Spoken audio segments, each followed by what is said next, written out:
Aprueban proyecto que avanza en digitalización del Estado. Cámara despacha al Senado proyecto de integración social y urbana. Rechazan conclusiones del Foro de Sao Paulo sobre pretensión marítima de Bolivia. Ejecutivo no respalda ley de cuotas para elecciones de alcaldes y gobernadores. Analizan decreto para combatir narcotráfico en la frontera norte.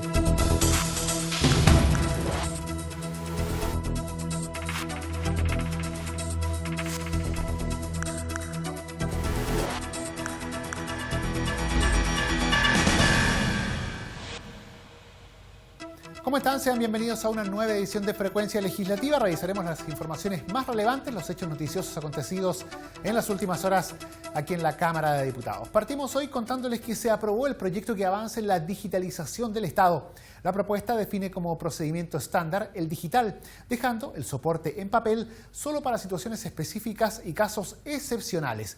En la sesión, además, la corporación aprobó una iniciativa que promueve la simplificación legislativa. Establecer con carácter obligatorio, sin perjuicio de algunas calificadas excepciones, el soporte y la tramitación electrónica de los procedimientos de la Administración del Estado y en la gestión documental es el objetivo del proyecto aprobado por la Cámara de Diputados y enviado a tercer trámite al Senado. La propuesta, que realiza la mayor parte de sus alcances en la ley que establece las bases de los procedimientos administrativos que rigen los actos de los órganos del Estado, fue destacada transversalmente, en particular por el oficialismo, dado el propósito de mejorar la eficiencia y la comunicación entre los servicios estatales, tal como planteó el diputado Andrés Molina. Creo que es un avance importante esta propuesta, que es a 5 años, pero que sin duda le va a cambiar la vida a muchas personas que hoy día justamente tramitan desde a veces zonas rurales y que tienen que ir a las cabeceras justamente de las regiones a tramitar sus documentos, y un desafío grande para el Estado, también para los funcionarios, en términos de mejorar justamente sus funciones. Ahí va a quedar plasmado los horarios, es decir, en definitiva, todo lo que significa digitalizar. Probablemente va a haber un rearmado respecto a funciones, le va a liberar espacios para justamente mejorar a veces la atención más directa con las personas. Es un desafío importante. La presidenta de la Comisión de Gobierno Interior, diputada Joana Pérez, coincidió en la importancia de este proyecto y en los beneficios que contempla la digitalización del Estado, pero reconoció inquietudes que el gobierno debió aclarar, así como tareas pendientes por desarrollar. Y específicamente teníamos dudas nosotros en cómo trabajar en materia de la conectividad rural, en zonas apartadas, y el subsecretario de Desarrollo Regional nos ha dicho que van a estar los recursos, así como la subsecretaria de Telecomunicaciones, que vamos a tener un sistema mucho más moderno en base a la fibra óptica y a muchos otros temas que están trabajando y que la Comisión de Hacienda también ha abordado, donde deberían estar los recursos, porque los municipios claramente requieren actualizar y modernizar su sistema. No todos están en las mismas condiciones. Quedan algunos temas que tenemos que seguir solucionando, pero algunos aspectos también son de parte del Ejecutivo, de las distintas reparticiones y especialmente de SECPRES, que es la que lleva este proyecto y que la de que debe garantizar los recursos año a año, porque es progresivo. El proyecto contempla un amplio marco de normas que introducen la obligatoriedad de los procesos digitales en el ámbito administrativo estatal, incorporando el concepto en diversas normas y definiendo las excepciones que se puedan presentar, como por ejemplo en caso de emergencia o cuando una persona carezca de medios tecnológicos o no tenga acceso a estos. Asimismo, entre otras normas, se regula la entrada en vigencia de la ley y el plazo máximo que tendrán los órganos de la Administración del Estado para adecuarse a esta normativa. Y en otro orden de cosas, la Sala también aprobó y envió al Senado un proyecto que establece un procedimiento para identificar cada 4 años las leyes de una antigüedad no inferior a 20 años que deban ser expresamente derogadas, propuesta que explicó el diputado Marcelo Díaz. Lo que se trata es que con este plan podamos ir simplificando nuestro panorama legislativo de modo tal que todos los operadores del ámbito judicial, pero también los ciudadanos, los abogados, cualquier persona, sepa exactamente qué ley está vigente y qué ley no está vigente, qué ley fue derogada tácitamente por otra y en cambio cuáles son las que están efectivamente vigentes. Y al mismo tiempo este proyecto de ley le da carácter oficial al sistema de ley Chile que administra la Biblioteca del Congreso Nacional, de modo tal que junto con la publicación que se hace a través de la editorial jurídica, de las leyes, de los códigos, o del propio diario oficial, que es donde van a seguir publicándose las leyes para entrar en vigor, también podamos tener vía el sistema de ley Chile online todas las leyes de Chile en su estado preciso de vigencia. El plan de revisión legislativa será impulsado por el presidente de la República a propuesta del Ministerio de Secretaría General de la Presidencia, en conjunto con el Congreso Nacional, que contará con el apoyo técnico de la Biblioteca del Congreso Nacional. Además, se considerarán las sugerencias que formulen la Corte Suprema y la Contraloría General de la República, así como también la propia ciudadanía, por medio de un periodo de consulta pública.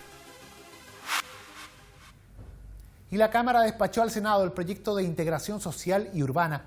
La iniciativa del Ejecutivo persigue la integración social y la equidad territorial, al tiempo que otorga nuevas facultades al Ministerio de la Vivienda en materia de planificación de las ciudades. Tras un amplio debate, la Sala aprobó y despachó al Senado el proyecto de ley que modifica diversos cuerpos normativos en materia de integración social y urbana. El texto pretende mejorar los niveles de integración social y urbana de las ciudades y lograr un adecuado desarrollo de ellas a lo largo del país.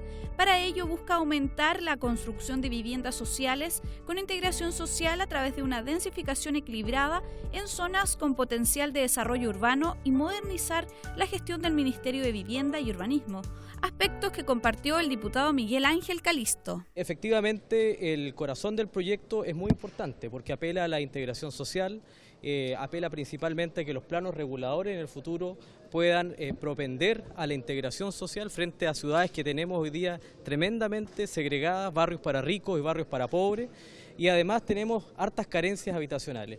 Frente a eso, también hay que señalar que los planos reguladores en ningún caso se desconocen, son parte de este proceso y la legislación que hoy día hemos aprobado lo contempla. También, ciertamente para nosotros, desde la democracia cristiana, todo el proyecto era muy positivo. Sin embargo, hubo un punto que nosotros rechazamos categóricamente, que se entreguen terrenos públicos, terrenos del Estado, para que privados construyan proyectos habitacionales, porque creemos que eso atenta directamente contra las viviendas sociales, contra los comités, principalmente beneficiarios del DS49. En la misma línea, el diputado Gonzalo Vinter aclaró diversos puntos contenidos en el proyecto. Es importante que todos los alcaldes de Chile sepan que los planos reguladores aprobados por sus comunidades, que hasta el día de ayer estaban firmes, hoy día están relativizados y que hay determinadas situaciones en donde las inmobiliarias podrían pasar por encima del plan regulador. Eso es bien importante. En segundo lugar, hay un decreto 56 del Ministerio que regula lo que son las zonas integradas, y zonas integradas son casi la totalidad de la ciudad de Santiago, de las capitales regionales. Por lo tanto, esto de que se van a integrar personas de un sector a otro sector no es tal, porque declararon que todos los sectores se pueden utilizar estos beneficios normativos. Además, estos beneficios normativos se pueden establecer, óiganlo bien, en zonas patrimoniales y en zonas típicas. Por lo tanto, es una mala noticia para la ciudad, una mala noticia para los comités de vivienda que postulan de manera colectiva, y en buena hora se rechazó una parte del proyecto que era ya una exageración, una carta de amor romántica al sector inmobiliario que establecía que se podían construir edificios de arriendo privados para ganancia privada, óiganlo bien, en terrenos públicos. La iniciativa que detalló el diputado Pablo Cas faculta al Ministerio para implementar políticas de suelo y programas habitacionales que propicien la construcción de viviendas destinadas a beneficiarios de los programas habitacionales del Estado, junto con obligar a resguardar que los instrumentos de planificación territorial contemplen criterios y disposiciones para la integración e inclusión social urbana.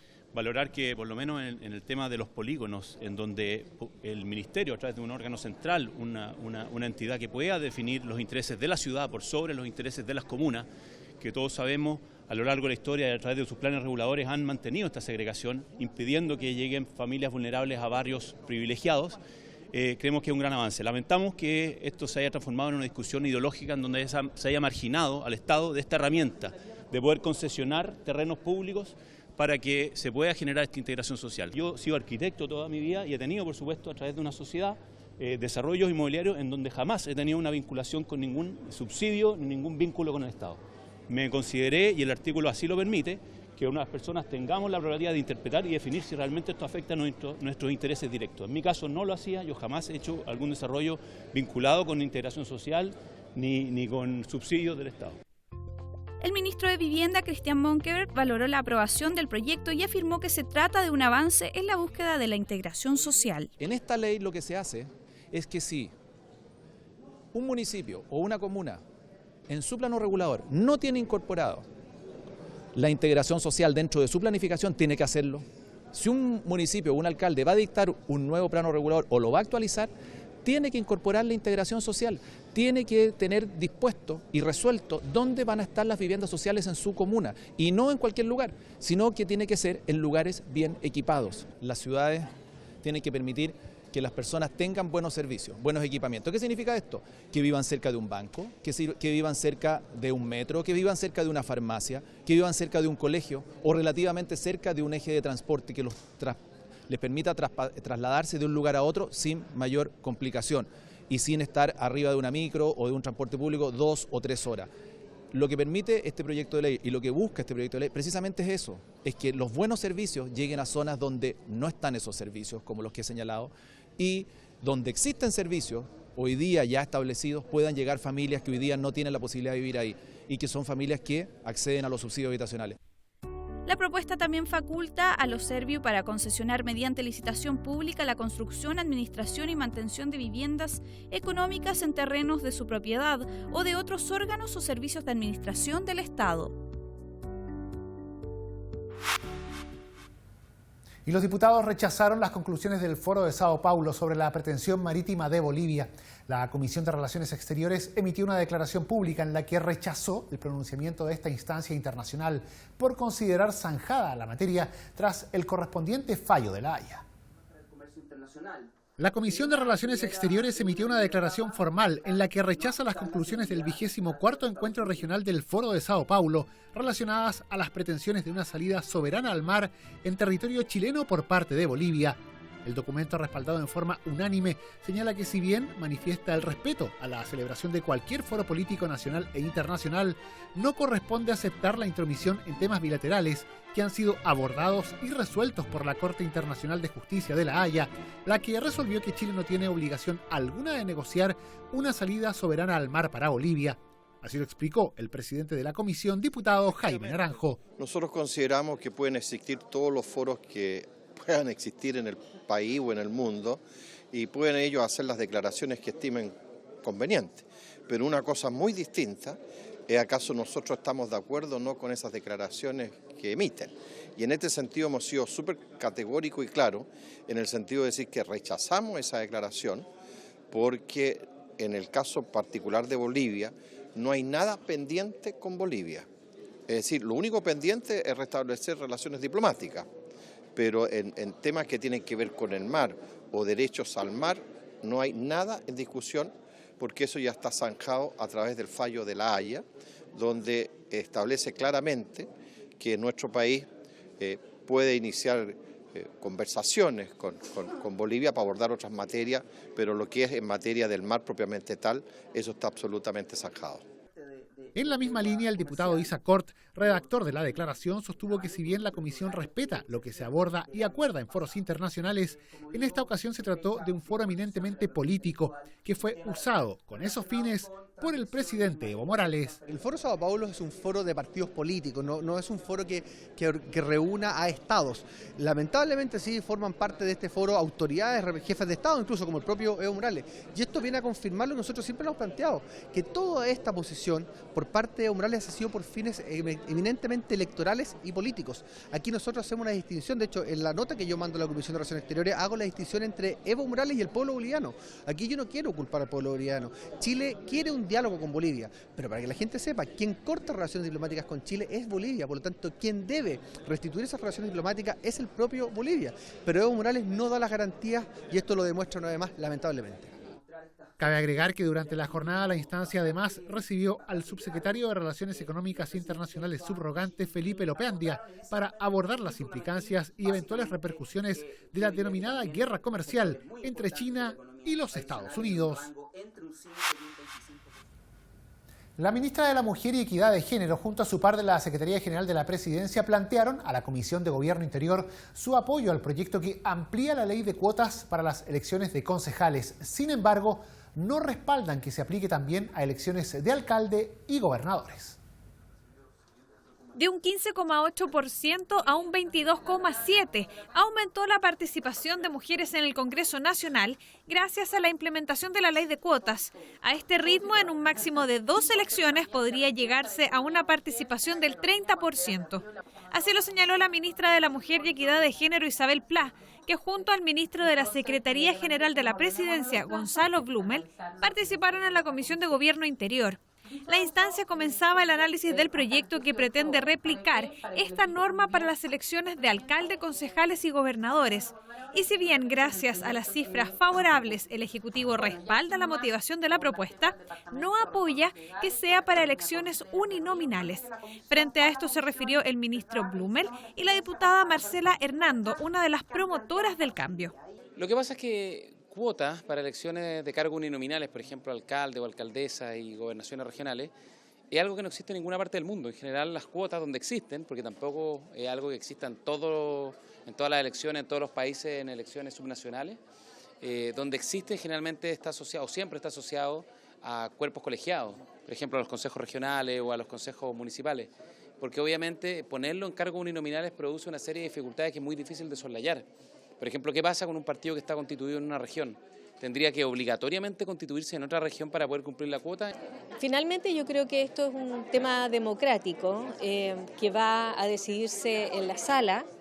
Hay razones administrativas que si uno en realidad limitara la elección de las personas que actualmente están ejerciendo un cargo, por ejemplo de los alcaldes que no pudieran reelegirse muchos periodos, habría una apertura mayor a que se incorporaran mujeres. Porque si no, no se entiende que en un universo de 345 alcaldes no pueda haber candidatas mujeres suficientes. El gobierno propuso cambiar el proyecto en esta dirección y además establecer que las cuotas serían a nivel nacional y transitorias hasta 2032. Pero uno de los puntos que aún no está claro es el financiamiento que el cambio requiere para establecer incentivos a la participación de la mujer. Así lo señaló la presidenta de la comisión, diputada Joana Pérez, junto a la diputada Karin Luc. Un proyecto no puede ir desfinanciado porque tenemos que ser también responsable en eso, y además es cada 4 años, por lo tanto es un esfuerzo que se hace en un minuto y es por un periodo definido, no es algo que queda permanente. También le hemos manifestado algunas posibilidades, por ejemplo, de crear un fondo en base a las multas que se cobran, que a lo mejor vaya en beneficio a justamente al mismo fondo para que se financie. Entonces hay que buscar una forma creativa y que no genere tanto gasto fiscal. Nosotros como mujeres, al ser candidatas, siempre tenemos una serie de barreras al podernos presentar. Y una de las barreras que primero que los partidos nos presenten, que nos inscriban. Yo creo que al poner cuota obligatoria y si no se cae la lista, ahí ya vamos obligando a los partidos a tener candidatas. Pero lo que nosotros necesitamos y queremos son mujeres competitivas y que al final ganen las elecciones. No queremos que los partidos pongan al final número o pongan RUT solamente por cumplir la cuota. Nosotros queremos, y eso va un poco el incentivo, que al final se gane un poco a la mujer que haya ganado, se vaya un incentivo. La ministra Isabel Pla señaló que se deberá evaluar cómo se puede implementar. Nosotros nos hemos llevado esa propuesta para planteársela al presidente Sebastián Piñera y evaluar si estamos en condiciones de poder financiarlo para una próxima elección o definitivamente, y dado el déficit que vamos a enfrentar, el déficit fiscal que estamos enfrentando y que es severo, ¿verdad?, no estamos posibilitados de implementarlo. El proyecto ya fue analizado por la Comisión de Mujeres y Equidad de Género y la motivación de las parlamentarias es que pueda entrar en vigencia para las próximas elecciones municipales y de gobierno regional. El ministro de Defensa y el subsecretario para las Fuerzas Armadas explicaron los alcances del decreto presidencial que autoriza la colaboración de las ramas castrenses con autoridades civiles y policiales para el combate del narcotráfico y el crimen organizado transnacional en la frontera norte del país. La Comisión de Defensa conoció los detalles del decreto firmado por el presidente Piñera, que tiene por fin la colaboración de las Fuerzas Armadas con las policías para el combate del narcotráfico. El ministro de Defensa, Alberto Espina, explicó que dicha cooperación se aplicará en territorios fronterizos de la zona norte, donde las denuncias por narcotráfico han aumentado en 572%. Además, el 64% de las drogas incautadas proviene de dicho territorio, lo que representa un volumen que alcanza a 165,5 toneladas.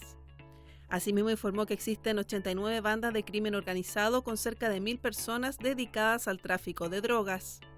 Para materializar la colaboración, el ministro de Defensa tendrá la facultad de extender decretos supremos que ordenen la organización y distribución de unidades de las Fuerzas Armadas, que tengan por objeto el despliegue de unidades aéreas, terrestres y o marítimas para prestar apoyo logístico de transporte y tecnológico. Espina valoró los alcances hechos por la Contraloría, que restringe la actuación militar a ciertos aspectos como logística y transporte, sin que pueda conllevar su intervención en procedimientos operativos que impliquen ejercer funciones que competen privativamente a las fuerzas de orden y seguridad. Dichas medidas además deben ser evaluadas obligatoriamente por el Ministerio del Interior. El diputado PS Jaime Toá indicó que existe consenso en la necesidad de combatir el narcotráfico, pero considera que el ejército quizá no debería asumir estas labores. Bueno, hay un sentimiento unánime que el tema del narcotráfico y todas sus consecuencias es uno de los principales problemas que enfrenta Chile y el mundo. En términos generales, la propuesta del gobierno a mí me parece bien, con las correcciones que hizo la Contraloría General de la República al decreto respectivo. Ahora bien, también hay un tema de oportunidad y parece ser que este no es el mejor momento para que el ejército, que desgraciadamente ha tenido que vivir episodios muy lamentables, asuma otra responsabilidad en un área que no le es propia en términos permanentes. En tanto, el subsecretario para las Fuerzas Armadas, Juan Francisco Gali, respondió consultas parlamentarias referidas, entre otros puntos, a la capacitación del personal militar. Esto tiene que ver más bien con la polivalencia de los medios. Los medios de nuestras Fuerzas Armadas y la preparación de nuestras Fuerzas Armadas está justamente para que puedan prestar este apoyo. Si las labores logísticas de transporte y esta tecnología es parte de su función propia y por lo mismo están capacitados para ello, lo que sí, y es muy relevante, al igual que se hace cuando están presentes en misiones de paz, es importante que se tenga conciencia de que la presencia en frontera, cuando se hace frente a otras cosas, tiene que tener una adecuada definición de el entrenamiento y la preparación que tienen que tener para cumplir esa función. Por su parte, el diputado UDI, Osvaldo Urrutia, manifestó que le preocupan las normas de enfrentamiento que tendrá el personal castrense. Tengan claridad sobre las normas o reglas de enfrentamiento, que son instrucciones que reciben y que deben ser capacitadas, que frente a cada hipótesis o a cada caso que se les presente, cómo van a actuar.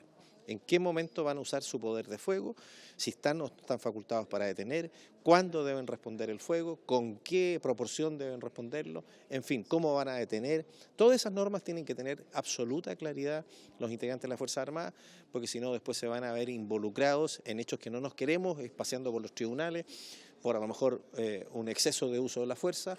La comisión también abordó las labores de espionaje realizadas en el marco de la Operación Topógrafo, donde se conoció que la Dirección de Inteligencia del Ejército, DINE, realizó escuchas telefónicas a militares denunciantes de actos de corrupción y al periodista e investigador Mauricio Baibel durante 2016 y 2017. El ministro reiteró lo que le comunicó el comandante en jefe del Ejército en orden a que las acciones de inteligencia se han hecho dentro del marco legal. Explicación que no dejó conforme a los parlamentarios de oposición, entre ellos al presidente de la instancia, diputado RD Jorge Brito. En torno a la legalidad, porque no veo cuál es la relación entre un periodista de investigación que destapó un fraude en el ejército, que al momento van 10 millones de dólares demostrados en tribunales de fraude al fisco, y habrían otros 10 millones de dólares más de uniformados estando siendo procesados. Yo no sé cuál es la relación entre un periodista de investigación que destapa esto y que yo creo que le hace un favor a la democracia al periodista y no una afectación a la seguridad nacional.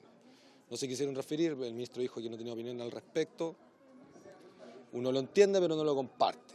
El secretario de Estado puntualizó que la operación Topógrafo se abordó en la Comisión de Control del Sistema de Inteligencia del Estado de la Cámara, que es la encargada de fiscalizar las actividades de inteligencia.